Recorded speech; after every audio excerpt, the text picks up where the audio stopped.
Welcome to the highlight show for Ultimate Pool, the Masters, week 25. Jake McCartney, the Pro Series champion. The big Aussie is the favourite for this group. He'll be taking on Scott Pope in our second match.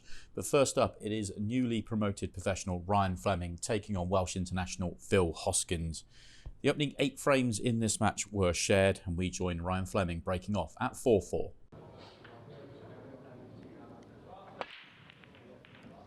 Another really nice break from Ryan. He's going to go in off. No, makes a ball as well. It's quite a unique technique that Ryan's got. Really stands up on the break. Yeah, the last person I've seen doing that type of thing was, if you remember, Phil Harrison in one of the, I think it was the Pro Cup, and not this year, the year before. Well, Phil constantly meddles with that break. Yeah. And he's got a choice. He could take either colour set here. I suppose it's whatever suits. He might take reds and just screw into the black now, into the 8 ball, just to free that up.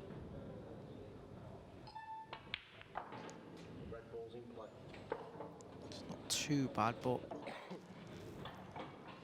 still got work to do. Yeah, it's a slightly awkward ball to land on the 8 ball, isn't it? It is now. He needed to hit it fuller in the face to knock it so it went into the bottom right-hand corner. But obviously, because he hasn't done that, he might have to look to take the one into the right middle now and just stun out if he can, because that's going to be an awkward ball to land on. Yeah, I think you've got to take the one to the right centre now. Say that. He's not. If he doesn't, then he may well leave it to his last ball. Yeah, it's going to be his last ball. Got to make sure you're the right side of it. Yeah, and he's got some traffic to avoid to get onto it, because he's got to leave himself the right angle as well to get onto the 8 ball. Well, I suppose what he could do as well is he could avoid all that traffic. He could look to play that red long into the bottom right, pretty much guarantees position onto the 8 ball. It's an option available to him. But you have to be pretty straight. He's a little bit too straight on this red, I think. Might have to just take his medicine and if he's the wrong side of the red, and play the red closest to the middle pocket, to the top right-hand corner, top bottom left-hand corner as we're now looking. Top bottom left. Yeah, top bottom left. Like a bit of spin.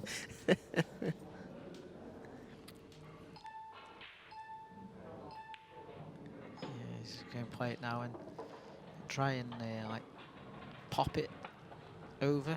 So he's going to have to play this at pace, I think, and try and stun over. But because if he's topping through to the bottom, he's got, how do you avoid them yellows in the black? He's just had a look. I don't like this at all. If he's topping through, you've got to judge this so well. He can sort of lift his cue a little bit and stun it.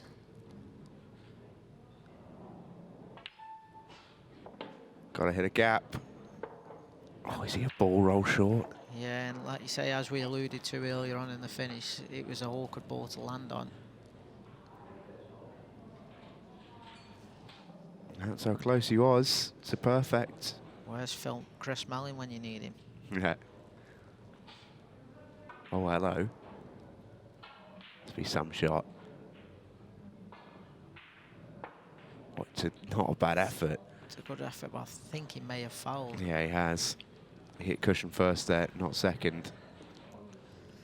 That was such a difficult shot to get the cue ball around in such a short space of time. Yeah, and as we've just seen there, Scott Price, who's refereeing tonight, I'm not sure if you've seen on the socials, he won a title last night. I might have seen it. Showing everyone how it's done. No, I need to ask this, Liam, so don't take too much offence to it. Were you also in that tournament, or were you just observing? No, I'm an observer. Okay. Merits isn't for me because my work commitments, it doesn't allow me to turn up for the Tuesday nights. But a young joker, Jimmy Croxton, was in it and got beaten in the semi-final. Not by Scott. I was going to say, if he was beaten by Scott, I'm not sure he'd heard the end of it. But yeah, Jimmy was breaking as well as ever. I'll say no more. We'll say that for those who don't know, he's a really decent stick, is Scott Price. That's all I'll say on the matter. Phil's just played a poor shot there and he landed, so he's going to have to play a plant on the 2 yellows. Unless, because he doesn't look like he can pop the one into the left middle, but by playing the plant he's opening the red up if he leaves it on, so he's choosing to play safe and take control of the frame. Yeah, that's the right shot, to be honest. I think so. But any time this does happen, you do open yourself a little bit up to danger. Yeah, but even if Ryan was to pot the red or somehow pot the red, to be on the 8 ball after the shot would take a tremendous amount of luck, and to hit the red and not leave these yellows on after again. So Phil's played the percentages well. Oh, 100%. There we go. Oh. And he would have been on the 8 ball. He would have been. It's a great effort that from Fleming. That's what I mean. It was 100% the right shot from Phil Hoskins. Couldn't disagree. But always when you do that, you do just open the door, even if it's just a crack. Have we had many 6 reds on the Wednesday night? We haven't had that many. No. It's normally done quite quick on the race to 8 with the, is it 50-minute match clock? I think. It is, yeah. And I think the way this match is going, we could run close to it. Yeah, I think if both players continue to go blow for blow, we'll certainly go very close.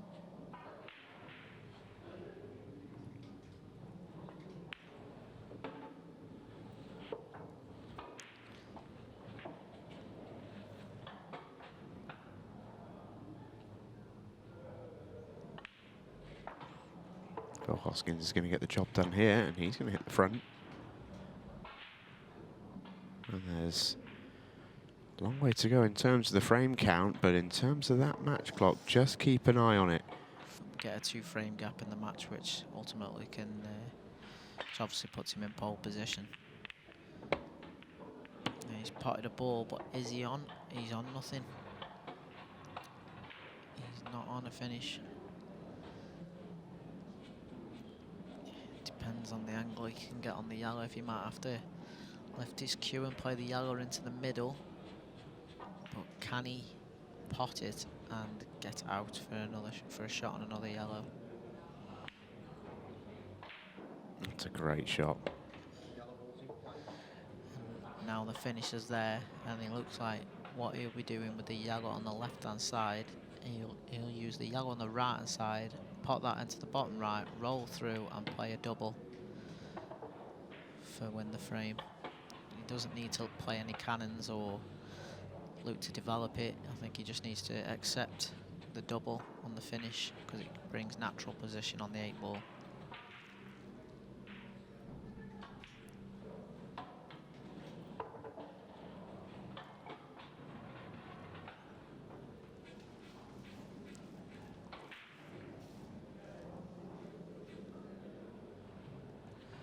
As you see, he's just having a look at where he needs to position the cue ball after this shot, but he'll be taking it into top right for now.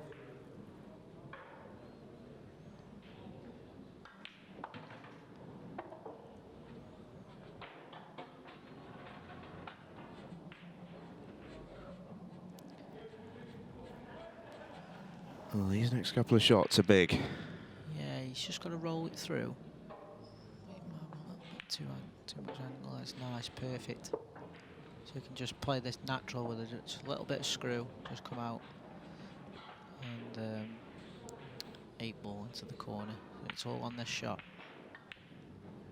Lovely.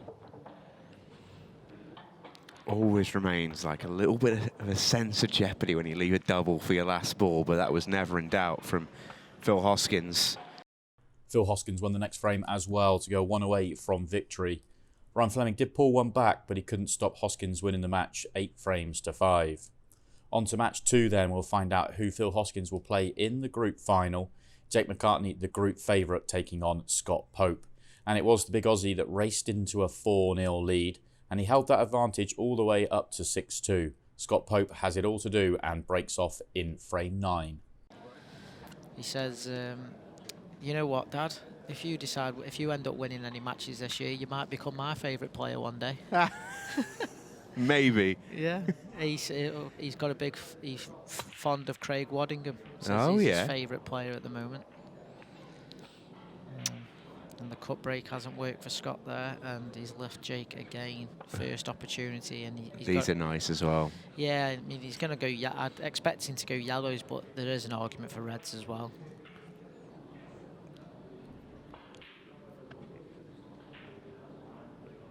Oh yeah, I've said this before, but yeah, your wee man's got good taste. Yeah, he's got the bug for the game, and like you say, the interest in the sport in general has grown, and there's a lot of young kids playing it now, and essentially they're looking up to a lot of the pros and asking them for advice with all the social media accounts and things like that, sending them messages, how do I do this, how do I do that, the routines. Obviously Simon Webb does his training app with his drills. Good those. Yeah. Very good for all levels.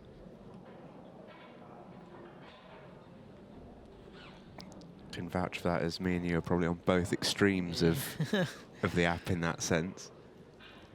But yeah, the good thing about pool is it's a sport. You obviously in competitive you have to play against someone, but you can just play on your own if you wanted to. And the drills that you can get is only going to improve your game.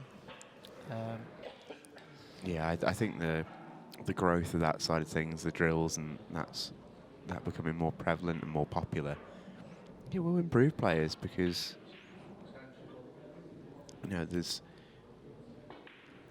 just keep racking up balls and playing them. You might never improve, because you might find your level at stuff you do all the time, whereas drills can take you out your comfort zone a little bit.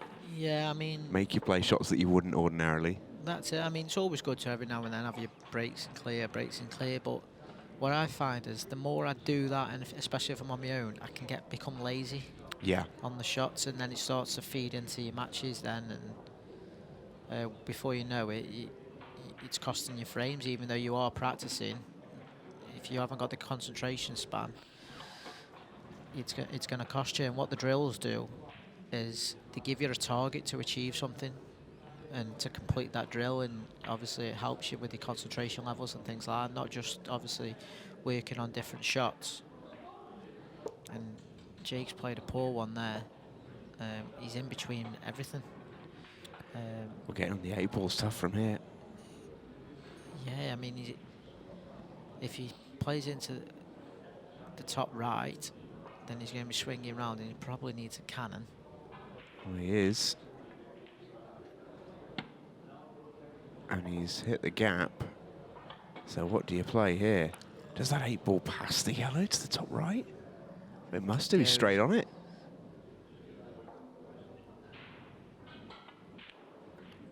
Well, he had loads of room in the end. He didn't seem like he believed he was going to get that shot, if you know what I mean. I think normally you would see Jake sort of get up off his shot, have a look at the angle, and out of frustration about the finish, he just seemed to get down and just play the shot. And if Scott should get this finish, but in a way Scott's let Jake off the hook in some frames, and this match could have been a lot closer than the scoreline suggests.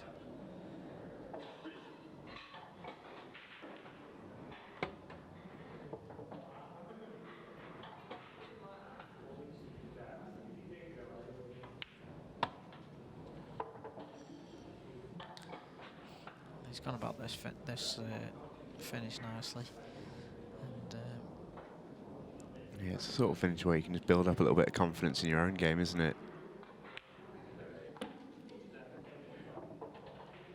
Yeah, and obviously, because he's gone about the finish so quick, he's obviously given himself a bit of time in the match clock as well. That's a good point. Yeah, he does need to.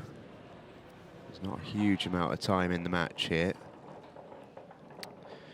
Doesn't really matter if your name's Jake McCartney, because he's 2 away, but if you're Scott Pope, he might well need that time. That frame turned the match as Scott Pope was able to win the next 3 frames as well and tie the scores up at 6 frames all. A Jake McCartney reverse clearance put him back in front, but Scott Pope responded in the same manner of reverse clearance of his own to take us to a deciding frame. Just give me a ball. Oh. And he's dry. Oh, look at the reds. And he's dry. And these reds are there for the taking. This is exactly what Jake would have been begging for.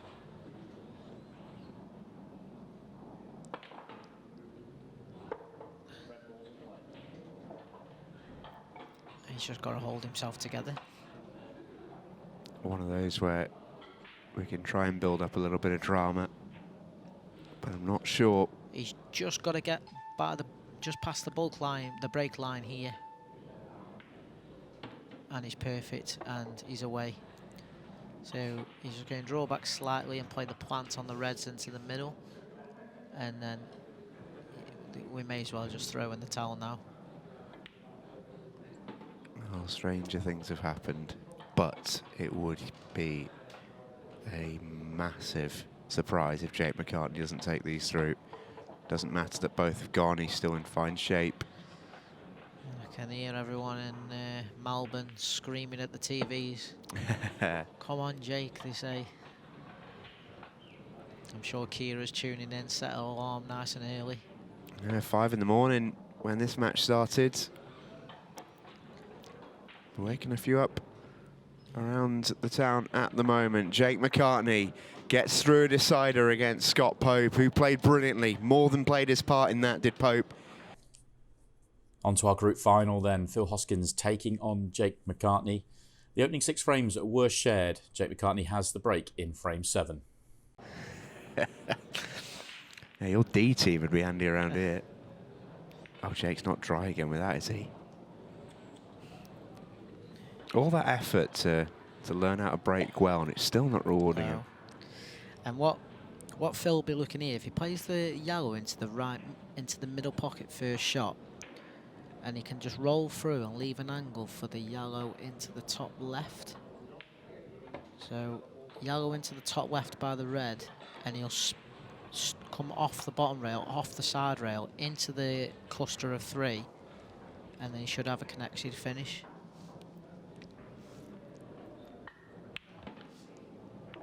Just one cushion in the end. I think that might be okay. He's still okay. I mean, he's got a choice here whether he could pop the yellow into the middle, screw back into the red ball, which opens them all up,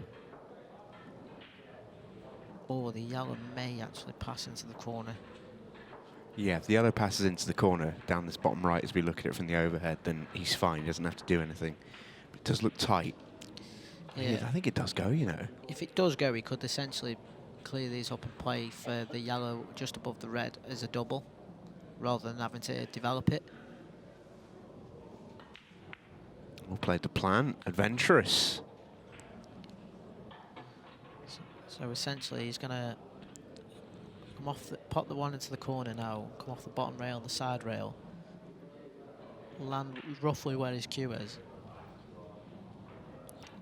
and play the one into the middle, followed by a double, because he'll need to get rid of the one at the middle of the table in order to free up the space for the double. Oh, we've seen he's backed himself for these doubles, hasn't he? He's got into this too much. Yeah, way too much. Look at that. Never fails to catch people out. Pace of this table. It's brutal to get used to. He's just got to stay still on this shot and cue it in. It's there. Played that lovely.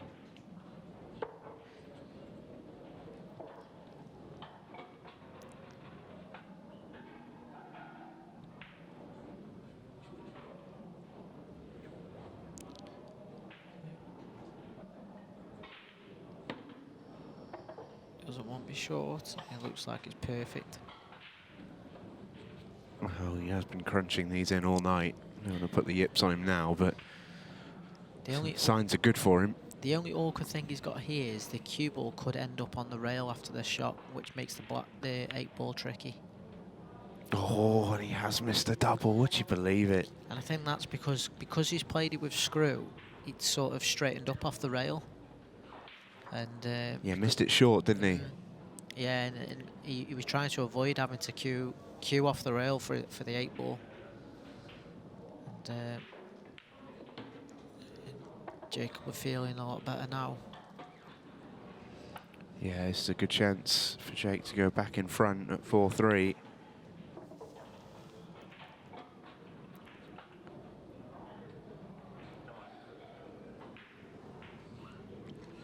Well, that's not the best shot he's ever played. All these reds sort of get in the way of each other. May have to look at a plant here. May even row back a bit.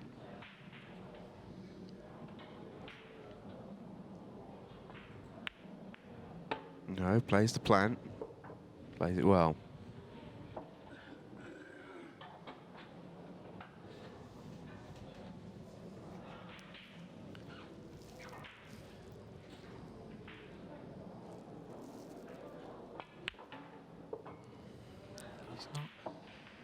He's perfect there.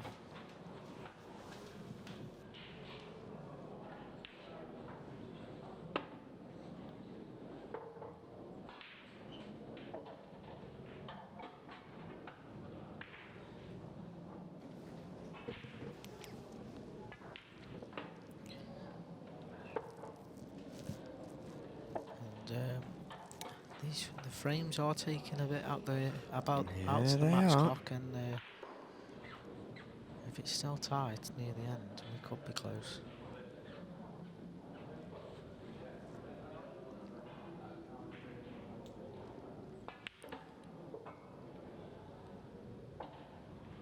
He's in betweens again. Yep. I don't love this. Yeah, and I don't know why he hasn't just played it and then took the 8-ball into the middle pocket. Because he's got to the natural angle takes the cue ball in off, and he's going to have to screw it.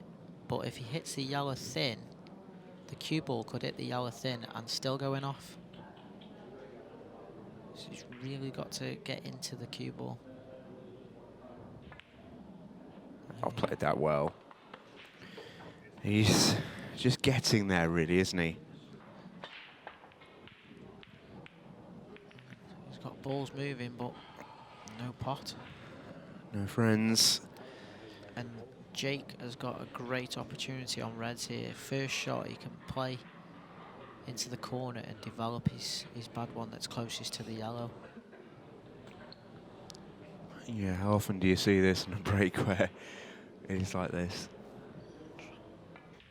There we go. He's controlled that well as well.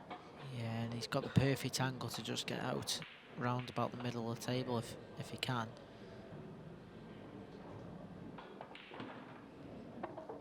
Yeah, just like that. If you're looking to, if you fancy it now, we can take this one and then do all the work at the bottom half of the table.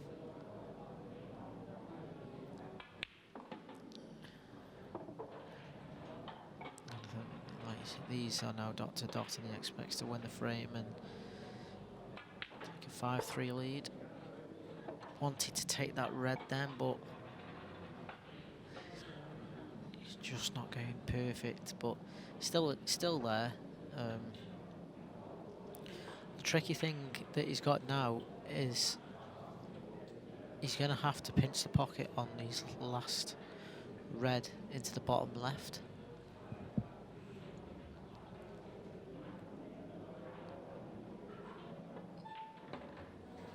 So he's going to roll through to the bottom rail, but he doesn't want too much of an angle because it looks like he needs to be low to be able to pot the 8-ball, so he may have to just pinch the pocket.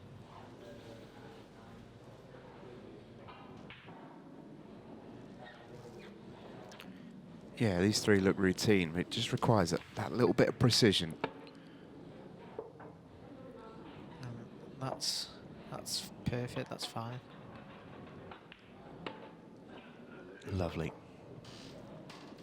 Well, 2 big visits back to back for Jake McCartney to go 5-3 in front as we do tick towards the closing stages of this one. 18.5 minutes left to go on the match clock. Jake McCartney was able to hold his 2-frame advantage as the next 4 frames were shared. He is now breaking off at 7-5 in front and 1 frame away from victory.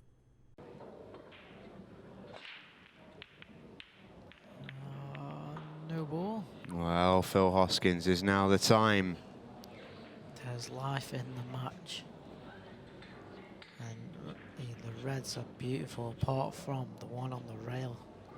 As we look at the overhead, that's going to take some getting on. So he's going yellows. Oh, that's the match. It has to be. You feel like it has to be. These connect up beautiful for Jake, and he's just going to go middle pocket first shot, top through, and... Or even if he just pots balls, he should be able to take enough time out the match here to ensure there's no way back really for Phil Hoskins. Yeah, he can't fail here. You wouldn't imagine so.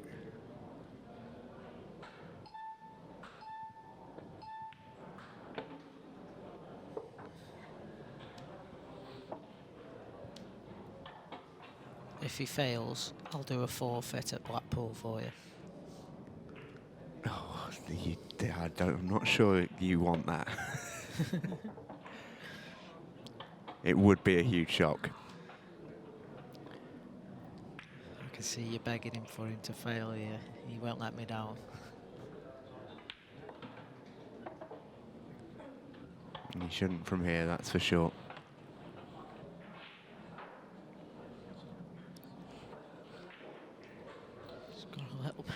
It's gone a little bit straight, to be honest. He's got to force this. Oh, he's perfect. Yeah, I think he was just waiting for the beeps, which is... He's just making me sweat. It's just a professional thing to do at this stage, just to make sure.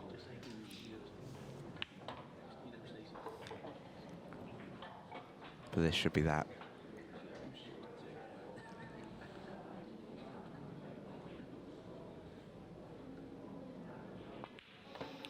Well, you've got to give huge credit to Phil Hoskins. He's been brilliant all night long.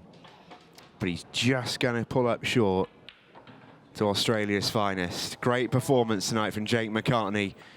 Under the weather, under the pump, but he has come through a really, really tricky group, and he celebrates with friends, both Aussie and English. 2 hard-fought victories, but it is the group favourite Jake McCartney that makes his way through to the second stage of the Masters. If you'd like to watch this night back, then you can go on to Ultimate Pool TV or the Ultimate Pool app, and you can watch the whole night back. Or if you are looking forward to next week, then make sure you tune in on Ultimate Pool TV at Wednesday, 18th of January at 6:30. A cracking group headlined by the 4-times world champion Emma Cunningham.